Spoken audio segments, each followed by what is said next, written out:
अस्सलामुअलैकुम my YouTube family, कैसे हैं आप सब। उम्मीद है कि आप सब खैरियत से होंगे। तो जनाब आप देख रहे हैं कि मैं क्या कर रही हूँ। जी जनाब, मैं तो छोटे समोसे बना रही हूँ, यानी कि उसको फिल कैसे किया जा सकता है। आप इसको गौर से देखें कि मैंने किया है, तो इंशाल्लाह आप एक से दूसरा समोसा जो है वो बिल्कुल परफेक्ट बना लेंगी।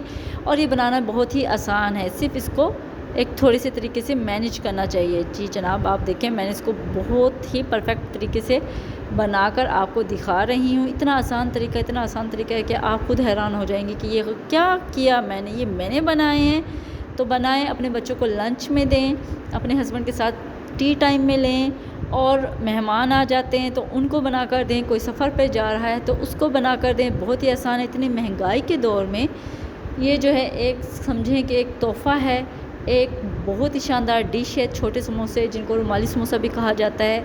इस समोसे की पट्टियाँ बनाना भी बहुत आसान है, जो कि मैं आपको अपनी नेक्स्ट वीडियो में बताऊंगी कि किस तरह बनाई जाती हैं। फ़िलहाल आप इसको फिल करने का तरीका देख लें, बहुत ही आसान है। ये देखें कितना मैंने परफेक्ट तरीके से इसको बना लिया है, और ये मैंने पहले से इतने सारे बनाकर भी रखे हुए हैं। अपनी दुआ में याद रखिएगा। अल्लाह हाफ़िज़।